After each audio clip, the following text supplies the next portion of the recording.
بسم اللہ الرحمن الرحیم۔ اللہم صلی علی سیدنا و مولانا محمد وعلی آلہ وصحبہ وبارک وسلم علیہ۔ رب اشرح لی صدری ویسر لی امری واحلل عقدۃ من لسانی یفقہوا قولی۔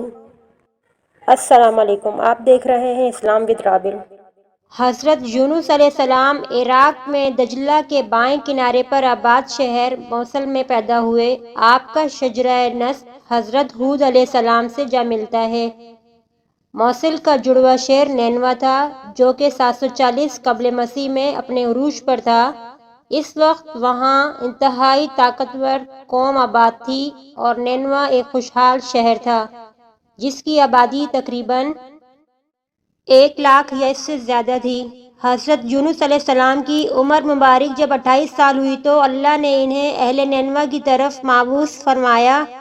قرآن پاک میں اللہ سبحانہ تعالیٰ فرماتا ہے، سورہ الصافات آیت نمبر 147 ترجمہ: اور یونس کو لاکھ یا اس سے زیادہ لوگوں کی طرف پیغمبر بنا کر بھیجا۔ قرآن پاک کی 6 سورتوں میں آپ کا ذکر موجود ہے، جبکہ ایک سورت جو کہ آپ کے نام پر ہے اس میں آپ علیہ السلام کا تفصیلی ذکر موجود ہے۔ حضرت یونس علیہ السلام نے تقریباً 40 سال تک نینوا کے لوگوں کو تبلیغ کی، مگر ساری قوم ان کی دعوت قبول کرنے سے انکاری رہی، بلکہ آپ علیہ السلام کا مذاق اڑایا۔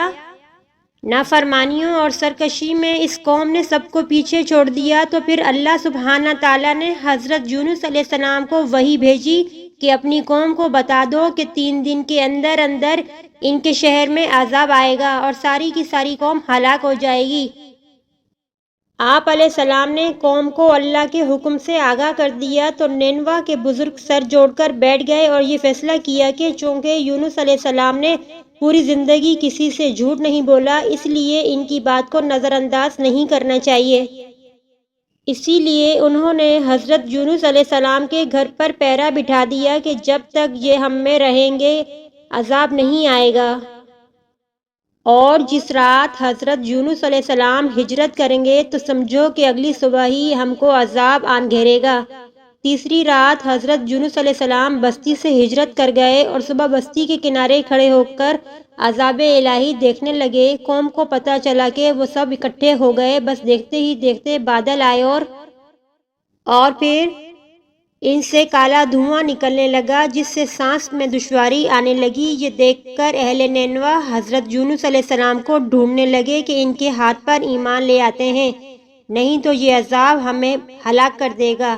لیکن جب حضرت یونس علیہ السلام کو نہ پایا تو سارے یکجا ہو کر اللہ سبحانہ تعالیٰ سے دعا کرنے لگے۔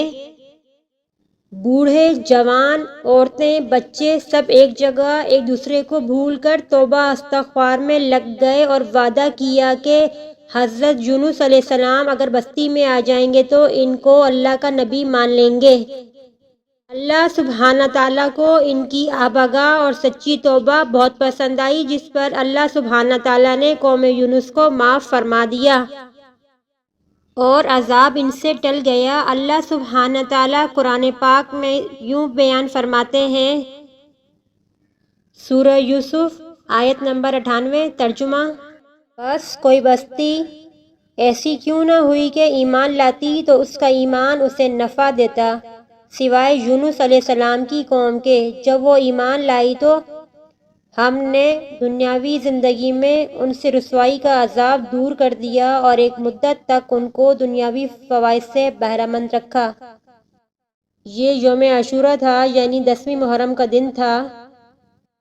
جب قوم پر عذاب ٹل گیا تو حضرت یونس علیہ السلام بہت پریشان ہوئے کہ میں اب بستی میں کیسے جاؤں گا، سب مجھے ہی جھوٹا سمجھیں گے۔ اس قوم کا قانون تھا کہ جس شخص کا جھوٹ معلوم ہو اور وہ اپنے کلام پر کوئی شہادت پیش نہ کر سکے تو اسے قتل کر دیا جاتا۔ تو یونس علیہ السلام کو فکر ہوئی کہ انہیں بھی جھوٹا قرار دے کر قتل کر دیا جائے گا۔ اس رنج و غم اور پریشانی کے عالم میں اس شہر سے نکل جانے کا ارادہ کر کے چل دیے، یہاں تک کہ بحر روم کے کنارے پہنچ گئے۔ وہاں ایک کشتی میں لوگوں کے ساتھ سوار ہوئے۔ کشتی جب وسط میں پہنچی تو اچانک سے رک گئی۔ کشتی کے سوار کہنے لگے کہ ہم میں کوئی ظالم گنہگار یا پھر کوئی بھاگا ہوا غلام موجود ہے۔ کشتی والوں نے کہا کہ ضرور کوئی مسافر اپنے مالک سے بھاگ کر آ گیا ہے۔ جب کوئی نہ بولا تو اس نے کہا، سب مسافروں کے نام کی پرچی نکالو اور جس کا نام نکلے اس کو باہر پھینک دو ورنہ سب ڈوب جائیں گے۔ 3 دفعہ قراندازی میں بار بار حضرت یونس علیہ السلام کا نام نکلا۔ اس پر آپ علیہ السلام نے فرمایا کہ میں ہی وہ غلام ہوں۔ اس کے بعد آپ علیہ السلام پانی میں ڈال دیے گئے کیونکہ ان لوگوں کا دستور یہی تھا۔ سمندر میں پھینک دیا اور کشتی لے کر روانہ ہو گئے اور فوراً ہی ایک مچھلی آپ علیہ السلام کو نگل گئی اور مچھلی کے پیٹ میں جہاں بالکل اندھیرا تھا آپ علیہ السلام قید ہو گئے۔ تو فوراً سجدہ ریز ہو گئے اور بارگاہ رب العزت میں عرض کیا، اے پروردگار، میں تیرے لیے ایسی جگہ مسجد سجدہ بناتا ہوں جہاں کسی دوسرے نے تیری عبادت نہ کی ہوگی۔ پھر آپ علیہ السلام نے یہ آیت پڑھی، پارہ نمبر 17 سورۃ انبیاء، آیت نمبر 87، لا الہ الا انت سبحانک انی کنت من الظالمین۔ ترجمہ، کوئی معبود نہیں اس کے سوائے وہ ذات پاک ہے، بے شک میں ظالموں میں سے ہوں۔ یہ وظیفہ پڑھنا شروع کر دیا اور اس کی برکت سے اللہ سبحانہ تعالیٰ نے آپ علیہ السلام کو اس اندھیری کوٹری سے نجات دی اور مچھلی نے کنارے پر آ کر آپ علیہ السلام کو کچھ دنوں کے بعد اگل دیا۔ اس وقت آپ علیہ السلام بڑے کمزور ہو چکے تھے۔ اللہ سبحانہ تعالیٰ نے ایک کدو کی بیل آپ کے پاس اگا دی جس نے آپ کے اوپر سایہ کر دیا اور روزانہ ایک بکری صبح شام آپ کے پاس آتی جس سے آپ دودھ پیتے۔ جلد ہی آپ تندرست ہو کر شہر نینوا پہنچے جہاں آپ کے چاہنے والوں کی تعداد 1 لاکھ سے تجاوز کر گئی۔ قرآن میں ارشاد باری تعالیٰ ہوتا ہے، پارہ 23 سورۃ صفات، آیت نمبر 139 سے 148، ترجمہ، اور بے شک یونس ضرور رسولوں میں سے ہے۔ جب وہ بھری کشتی کی طرف نکل گیا تو کشتی والوں نے کرہ ڈالا تو یونس دھکیلے جانے والوں میں سے ہو گئے۔ پھر انہیں مچھلی نے نگل لیا اور وہ اپنے آپ کو ملامت کر رہے تھے۔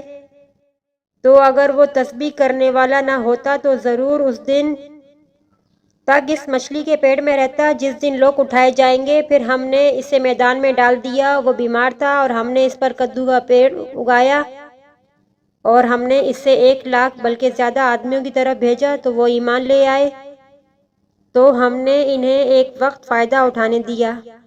اندازہ کیجئے یہ تسبیح کتنی بابرکت ہے جس کی بدولت اللہ سبحانہ تعالیٰ نے حضرت یونس علیہ السلام کو مچھلی کے پیٹ سے آزادی دی۔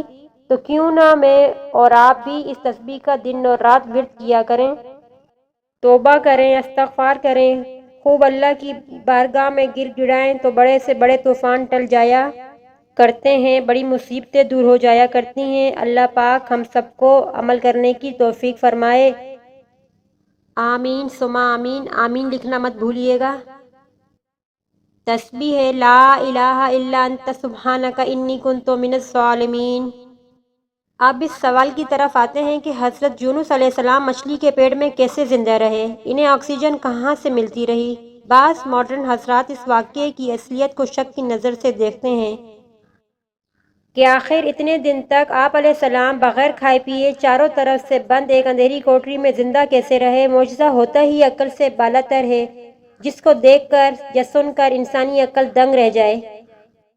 اس حوالے سے آکسفورڈ کے پروفیسر ڈاکٹر امروز جان ولسن اپنی کتاب میں لکھتے ہیں کہ مچھلی کے پیٹ میں اتنی آکسیجن ہوتی ہے کہ ایک انسان آسانی سے وہاں سانس لے سکتا ہے، البتہ اس کا ٹیمپریچر 104 ڈگری فارنہائٹ ہوتا ہے جو کہ انسان کے لیے بخار کا درجہ حرارت ہے۔ فالکلینڈ میں شکاری جیمز ویل مچھلی کا شکار کرتے ہوئے پانی میں گر گیا جس کو ویل نے نگل لیا، لیکن اس کے ساتھیوں نے 4 دن کی محنت کے بعد مچھلی کو پکڑ لیا جس کا پیٹ چاک کیا گیا۔ جیمز اندر زندہ تھا، البتہ وہ انتہائی لاغرض تھا اور اس کے جسم پر کوئی بال نہ تھے۔ تقریباً 1 ماہ ہاسپٹل میں رہنے کے بعد وہ بالکل تندرست ہو گیا۔ اسی طرح 1958 میں ستارہ مشرق نامی جہاز سے بارکلے شکاری گر گیا جس کو مچھلی نے نگل لیا۔ پاس ہی کھڑے عملے نے اس مچھلی کا شکار کر لیا۔ پورا عملہ مچھلی کو کلہاڑیوں سے کاٹنے پر لگ گیا کہ اچانک ان کو مچھلی کے پیٹ میں حرکت محسوس ہوئی اور پھر انہیں بارکلے چربی میں لپٹا ہوا مچھلی کے پیٹ سے مل گیا۔ وہ بے ہوشی کے عالم میں تھا۔ جو کہ 2 ہفتوں کے علاج سے بالکل تندرست ہو گیا۔ سن 1800 سے لے کر اب تک ایسے درجنوں واقعات ریکارڈ پر موجود ہیں جن میں سے انسان کو مچھلی کے پیٹ کو چاک کر کے زندہ نکال لیا گیا۔ ایسے ہی واقعات کی وجہ سے آج غیر مسلم سائنسدان بھی یہ تسلیم کر چکے ہیں کہ حضرت یونس علیہ السلام کا جو واقعہ آسمانی کتابوں میں درج ہے وہ بالکل صحیح اور سچا ہے۔